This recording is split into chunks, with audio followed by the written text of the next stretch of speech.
성도 여러분, 밤새님 주무셨습니까? 빨리 좀 더위가 가셔야 될 텐데요. 함께 찬양 드리며 하나님 예배자로 나가겠습니다. 435장 예전 차서 492자입니다. 나의 영원하신 기업 435자입니다.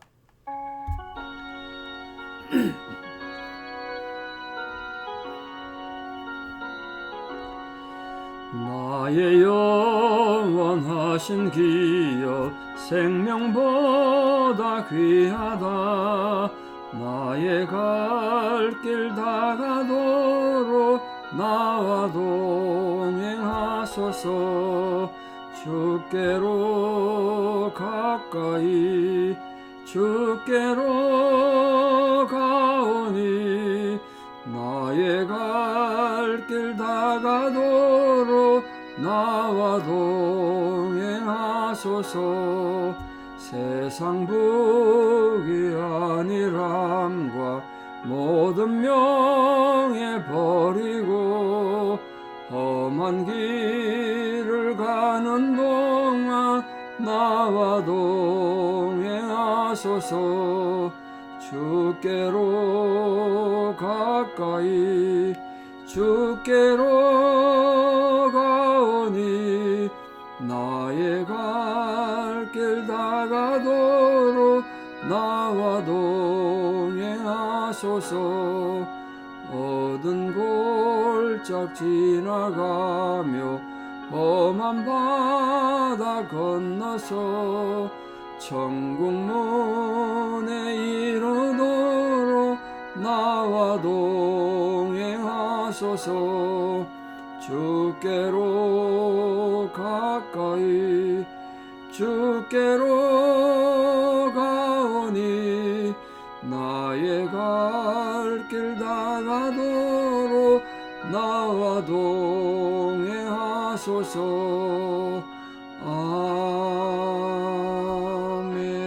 아멘. 신앙 고백 드리겠습니다. 나는 전능하신 아버지 하나님 천지의 창조주를 믿습니다. 나는 그의 유일하신 아들 우리 주 예수 그리스도를 믿습니다.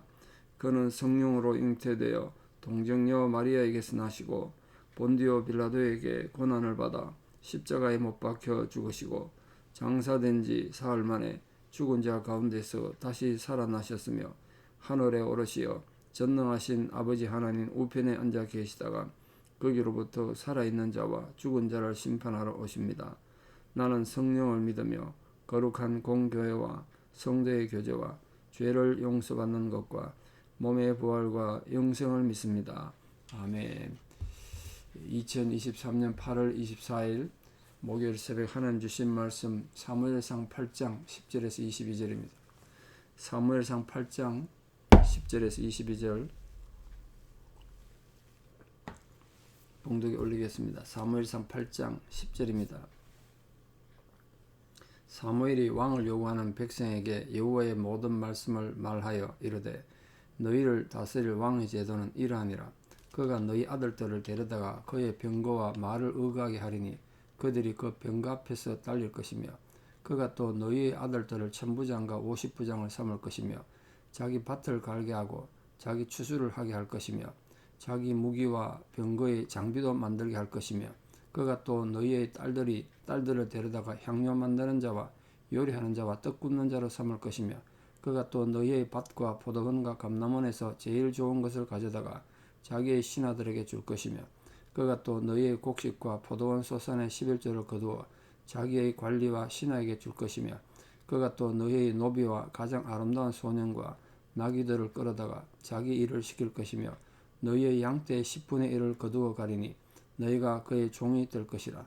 그날에 너희는 너희가 택한 왕으로 말미암아 부르짖되 그날에 여호와께서 너희에게 응답하지 아니하시리라 하니 백성이 사무엘의 말 듣기를 거절하여 이르되 아니로소이다. 우리도 우리 왕이 있어야 하리니 우리도 다른 나라들 같이 되어 우리의 왕이 우리를 다스리며 우리 앞에 나가서 우리의 싸움을 싸워야 할 것이니이다 하는지라.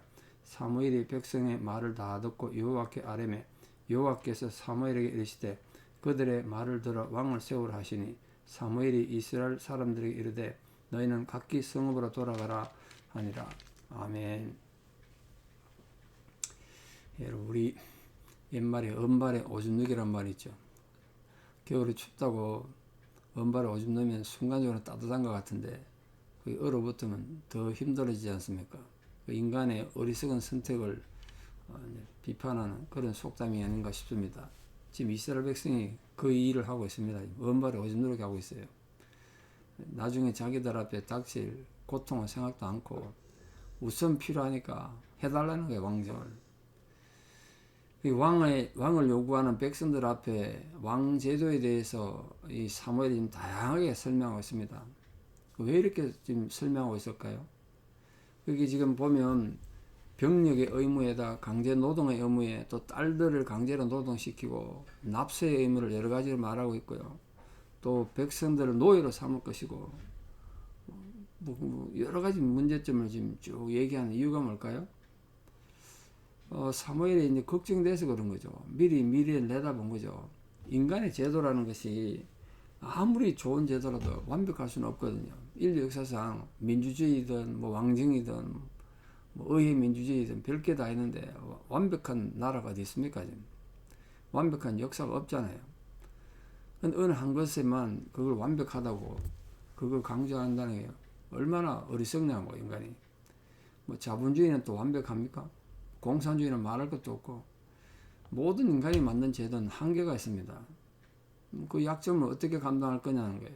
그걸 지금 미리 얘기한 거죠. 그걸 알고 해야 되는데 따지고 보면 하나님이 우리 왕이 되어주시는 게 제일 좋은 제도인데 인간들이 그게 안 되니까 이제 자꾸 인간적인 생각을 한 거죠.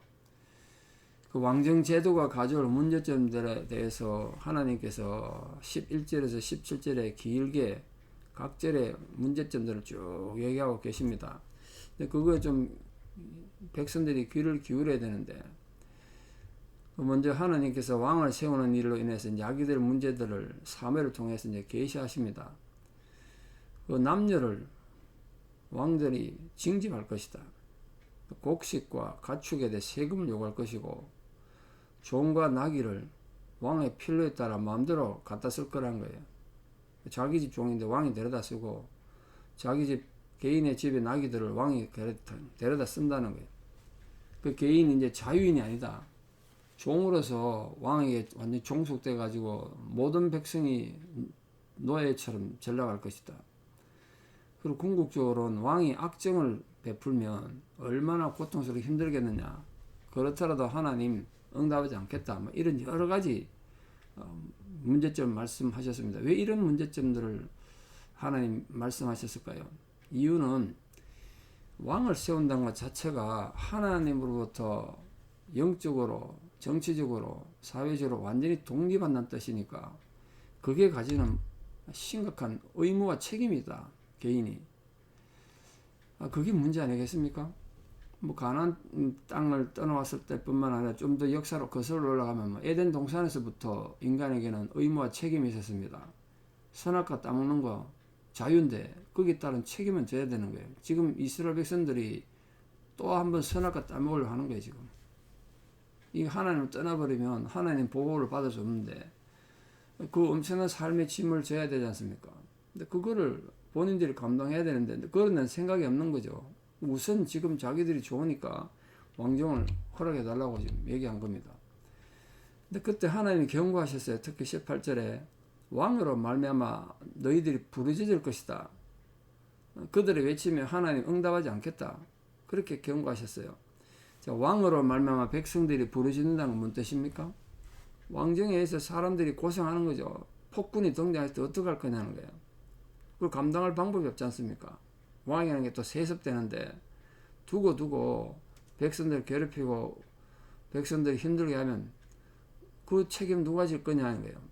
실제로 성경에 기록된 여러 왕들이 있는데 한 두세 명 왕이 됩니다. 남북 왕조에.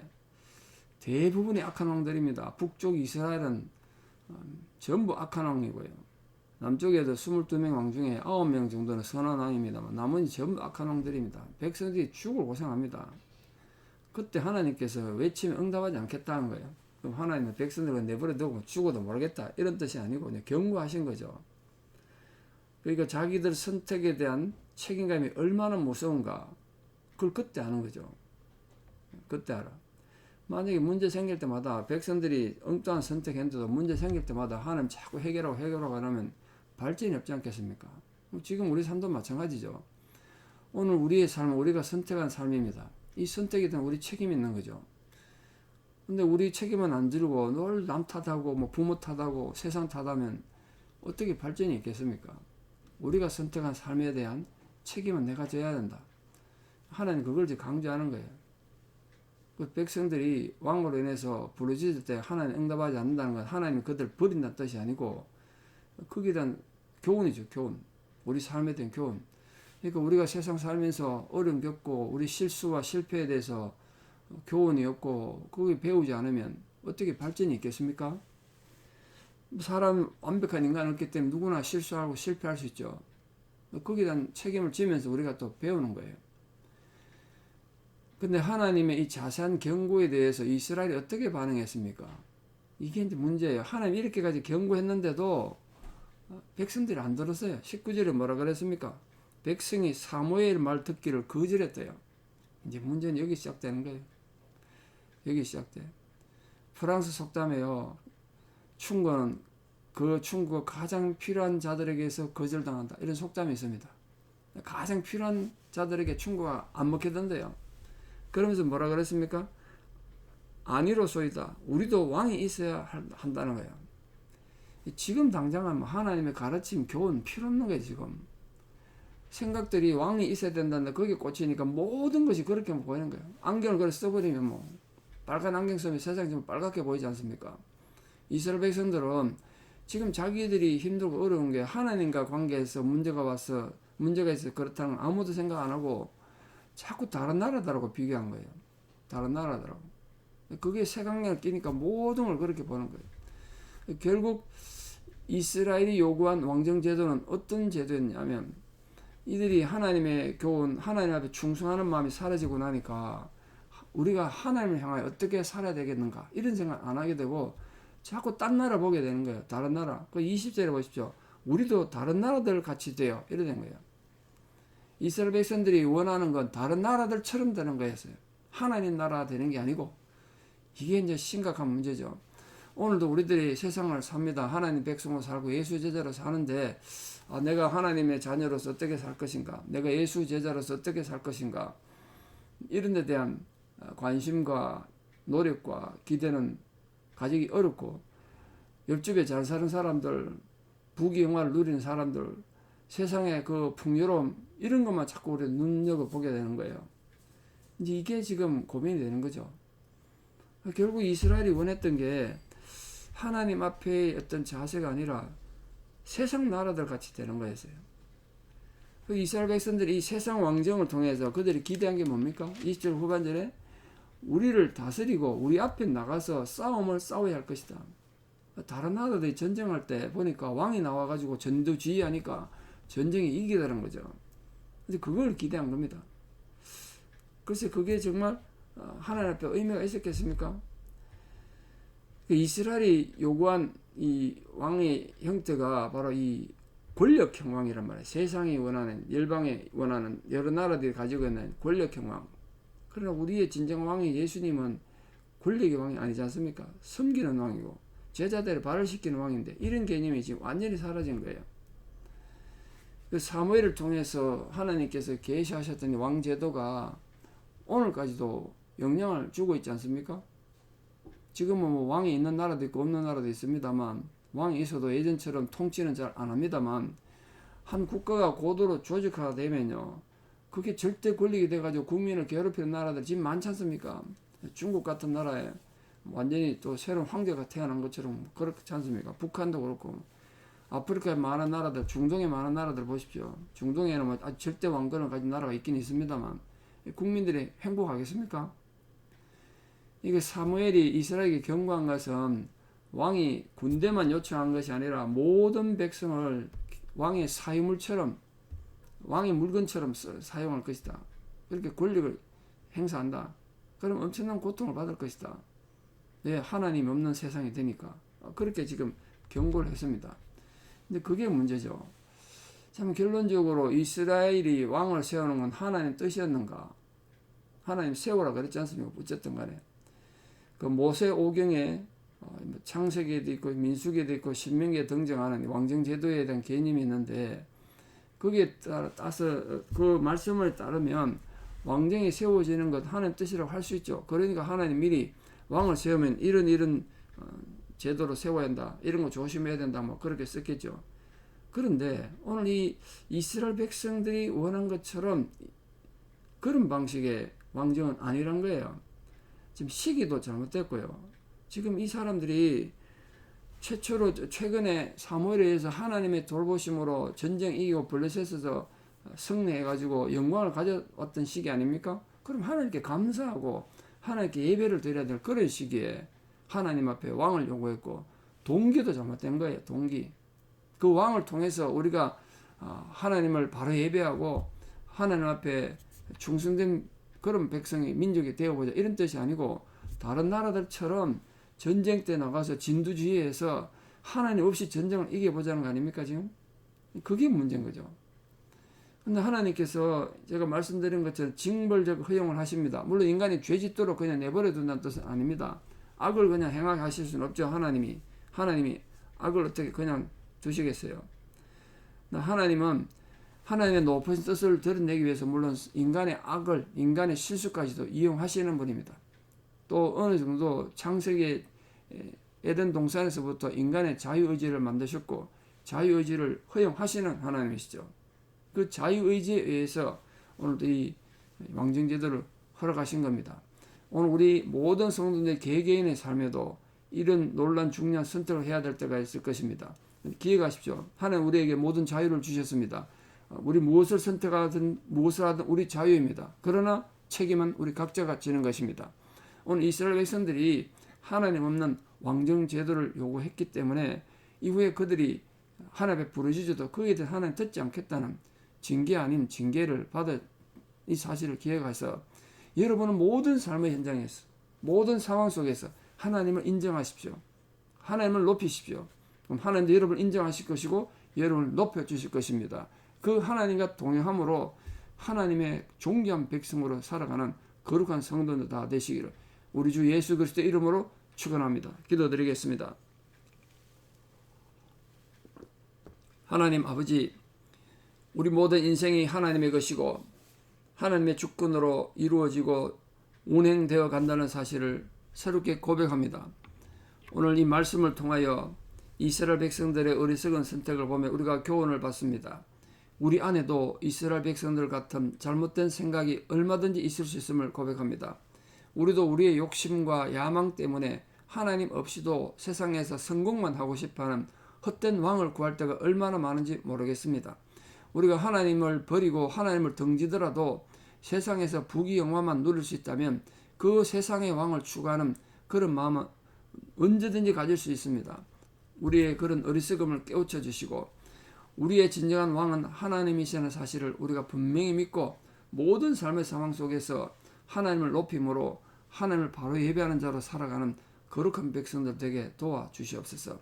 우리가 하나님이 우리 마음에 사라지면 자꾸 세상의 것만 눈에 보이고 우리도 세상 사람들처럼 그렇게 살고자 하는 욕망이 생깁니다. 오늘 이스라엘 백성들이 다른 나라들, 세상 나라들처럼 왕을 가지고 그들이 전쟁에 이기고 싶어 했지만 그 결과 그들은 하나님을 잃어버렸습니다. 그런 어리석음이 되풀이되지 않도록 우리에게 지혜도 주시고 깨달음을 주셔서 거룩한 하나님 백성으로 우뚝 세워지는 은혜가 있게 하여 주시옵소서. 이제는 우리 주 예수 그리스도의 은혜와 하나님 아버지의 만극하신 사랑과 성령님의 위로 교통 역사하심이 오늘도 하나님과의 올바른 관계를 통하여 하나님 거룩한 백성으로 살아가기를 소망하고 결단하는 사랑하는 성도님들의 위대한 신앙의 고백 위에 또 우리 성도님들이 지금 처해 있는 모든 힘겨운 그 상황 위에 또 원근 각지 흩어져 살아가는 우리 사랑하는 모든 자녀들 삶 위에 이제부터 영원토록 함께 하시옵기를 간절히 축원하옵나이다. 아멘. 여러분 오늘 하루도 하나님을 왕으로 모시고 섬기며 승리하는 하루 되시기를 축복합니다. 감사합니다.